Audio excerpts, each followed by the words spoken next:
Obviously, I called this press conference to try to make the community, through the media, aware of what I was able to learn today by attending the parole revocation hearing for Christopher Block. It occurred at about 11 o'clock this morning. Originally was scheduled for 1 o'clock, but I got a call at probably 10:30 from Chief Gonzalez, who said they're here now and they want to begin. So present in the room was myself and Chief Gonzalez, strictly as observers. Obviously inmate Block, he was represented by counsel from, I believe, Hiscock Legal Aid. I'll let you determine from them who was there. Administrative law judge, a stenographer, and another gentleman from parole. Those were the people who were in the room. This hearing lasted all of maybe 6 minutes, probably closer to 5 minutes. We did not have an opportunity, meaning myself and Chief Gonzalez, to insert ourselves in this. We were strictly there as observers. I know that there's already been a release that's come out from docs relative to this, and I will quote, "Stay in my lane" as to what I will share with you as opposed to what they've already released. I know there's a question or wondering, what the length of term he's going to be facing, and I will leave that to docs to reveal. However, he's not being released out into the community. That's a safe assumption. So, in that 5-6 minute hearing, inmate Block did want to offer a few comments. The administrative law judge did allow that. And what I can tell you, which I think is probably most important to the community, as to why did he do this and why did he pick the area that he picked. In so many words, what he stated was he had been living in the city at an address with another individual, obviously, who's also out on parole, and that he was wrongly being targeted by a gang in the city, who I won't reveal their name, and that he felt in danger and decided to leave that residence. And since he was originally from the Camillus area, he knew that obviously in the Skaneateles area was a lot of wooded areas, and decided to go out to Skaneateles, cut off the bracelet to, quote, get away. And what he meant by getting away was getting away from this gang who he felt, again, had wrongly accused him of something that apparently he said was more directed at his roommate rather than him. He stated that he had no intentions to harm anyone. He had no further plan beyond that. But again, he just wanted to, quote, get away. And so that is the reason why he stated he cut off his bracelet, and that is where he said he wound up going based on his previous knowledge of the area and growing up in the Camillus area. After that statement was given, the administrative law judge closed the hearing, and again, this was all over with in about 5 minutes.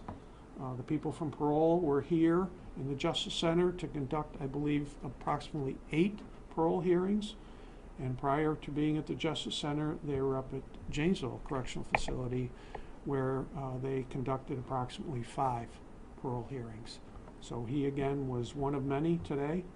It was scheduled for a time, but even that time was moved up, and we were given much shorter notice. That's what I know. That's what I'm obviously wanting to share with you and then through the community, in satisfaction, hopefully, of the media itself not being able to attend. Questions? You used the words, quote, "stay in my lane." Mm-hmm. Did the state give you instructions for what to say today? No, I had no conversation with anybody from docs today. So the stay in your lane reference was? The stay in my lane is letting them speak to what they want to release, and obviously me sharing with you the information that the media has wanted, and per you, what the community has wanted to know.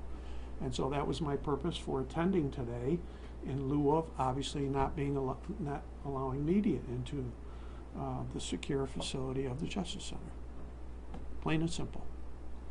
Did Block ever say why he wouldn't just, if he felt that he was being attacked, why he didn't reach out to law enforcement instead of cutting off his ankle bracelet and getting away? He made the statement that he had tried to contact his parole officer that day. He didn't go into further detail about the conversation he may or may not have had with his parole officer, but he did state that he was in fear, again, for being wrongly accused by a gang here in the city, which he said was more appropriately directed at his roommate. And so he left that area to get away from there and then cut off his bracelet to, quote, get away, period, from anybody being able to find him.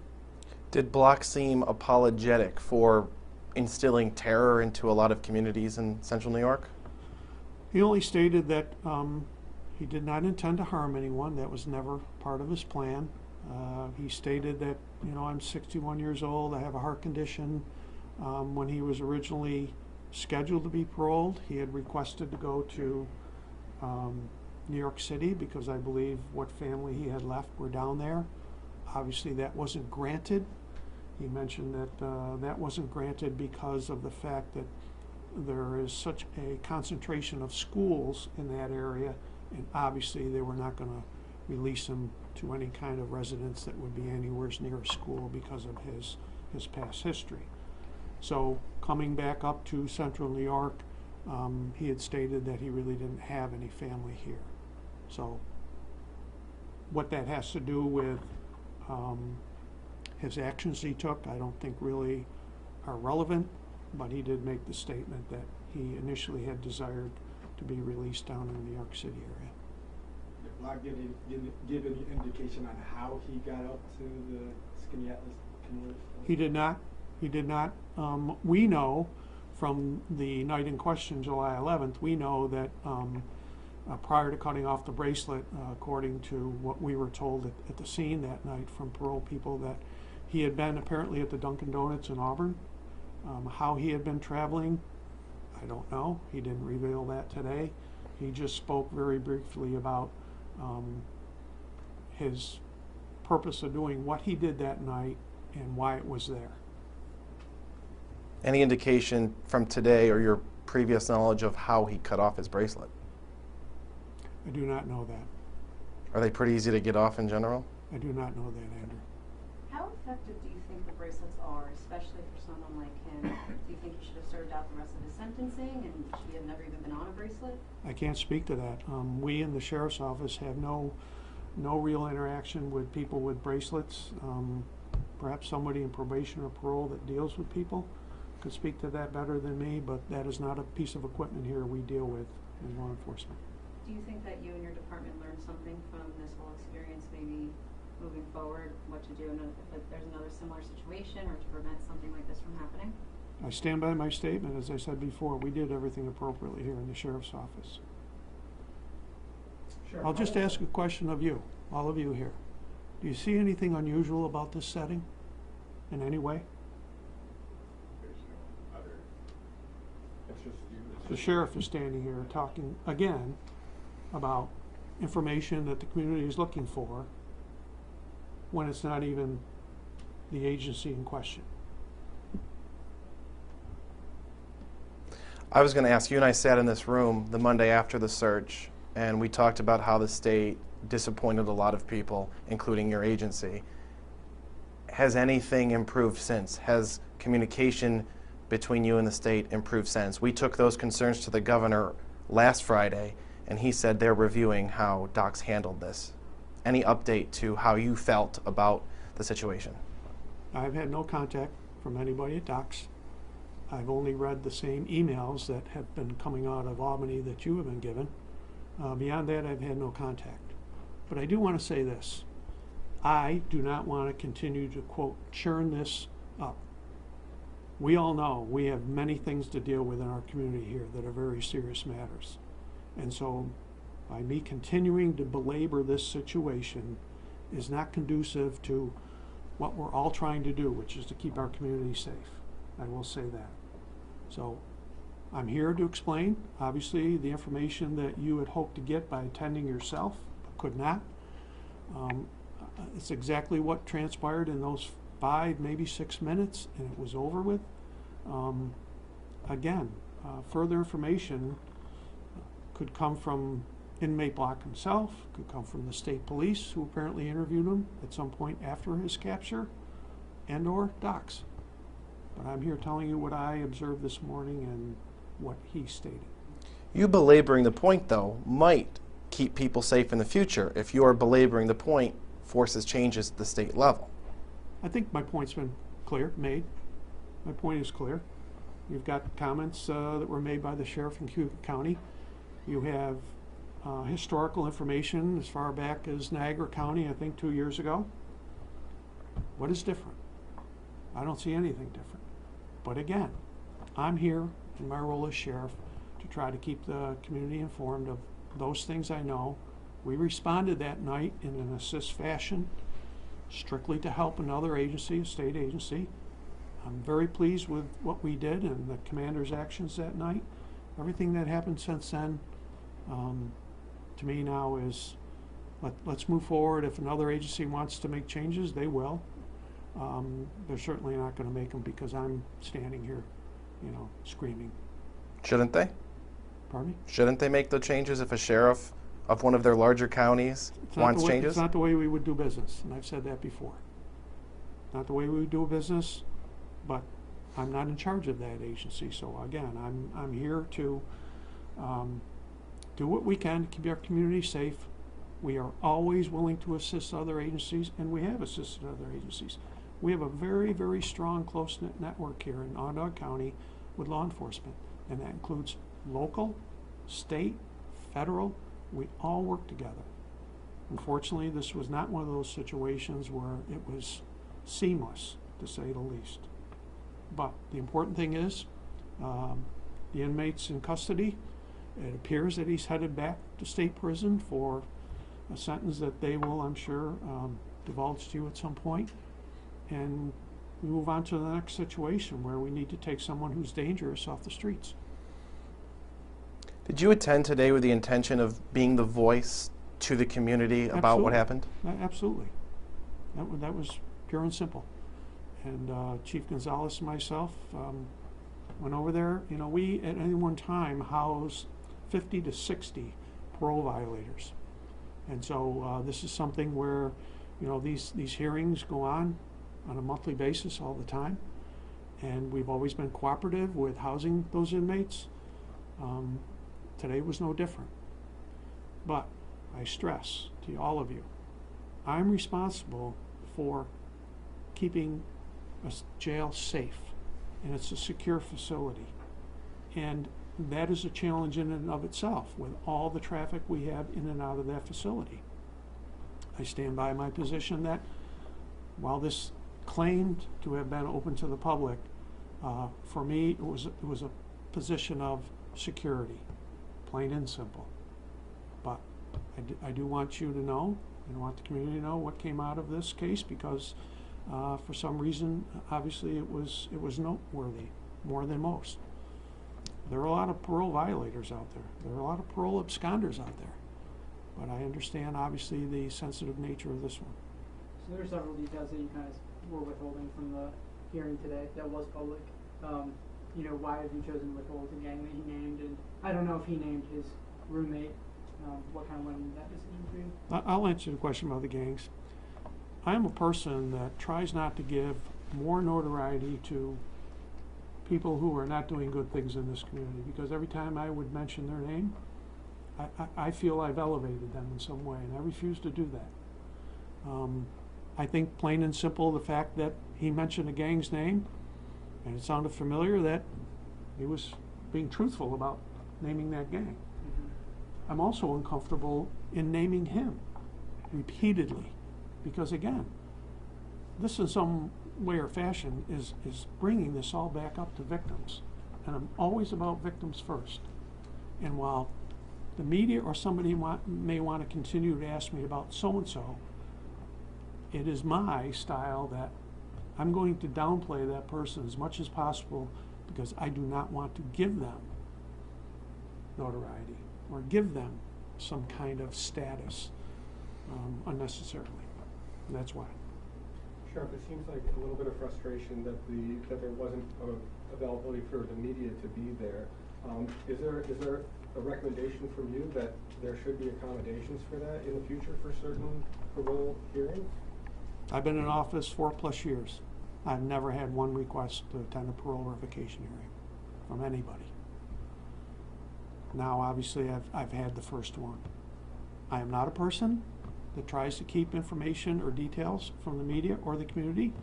I am a person that will not compromise an investigation by giving out information. I've said that before, and I will stand by that. But in this case, knowing that obviously there was resistance to my decision, I decided to try to bring that information forward by attending myself. Going forward, I haven't done clearly the amount of research I have on what other sheriffs are doing across the state with parole hearings and revocation hearings. As I've said, I read a story on Syracuse.com that said the Peter Rausch parole hearing was not open to the public. I know I read that. So my question now is, a parole revocation hearing is? Can somebody explain that to me? Shouldn't they all be open to the public? I'm not saying they should or shouldn't. I'm just pointing out what I see as an inconsistency. Maybe there's an explanation for that, but I don't know what it is. Doc's clearly said that he'll stay in the custody of the Onondaga County Sheriff for the time being as they finalize his return to prison. Any timeline on how long he'll be in your custody? Andrew, I would never disclose an inmate's moving in and out of our facility. That is truly a security issue. We'll not discuss that. Sheriff Skank in Cambria County expressed pretty much the same sentiment as you. Have you spoken with him at all since this happened? No, just I think the day after, but since then we haven't spoke.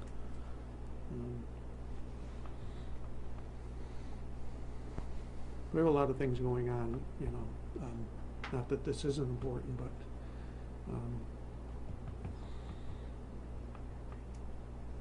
anything else? You seem upset.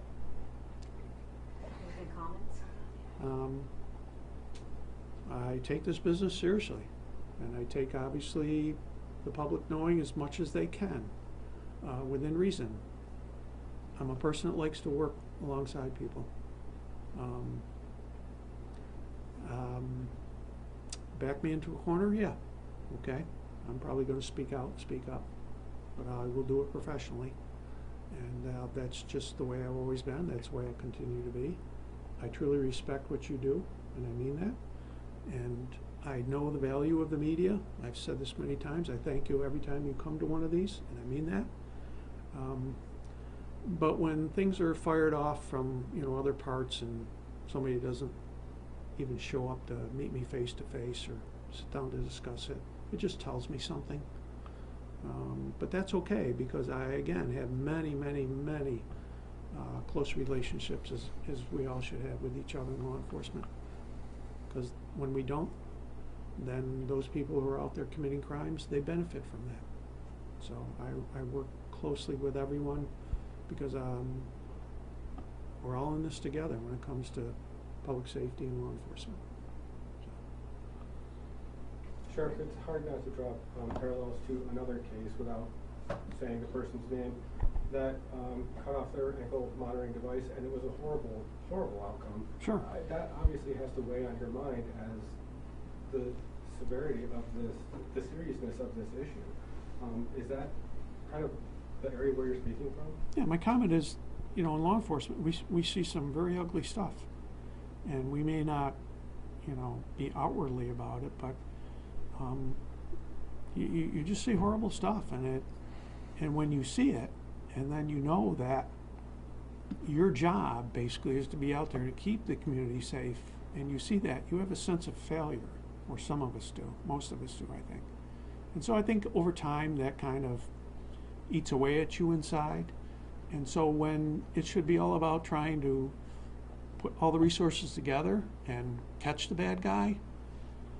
When that doesn't happen, you feel frustrated, and obviously that's what you see out of me. But we all make mistakes, and we try not to repeat them. So we just move forward, hopefully, and hopefully this won't happen again. Try to do everything I can. But the good thing is he's in custody. He will be going back to prison for a period of time, and then probably, unfortunately, we'll have another situation at some point here down the road. Okay. Again, thank you. Appreciate it. Thank you, Sheriff.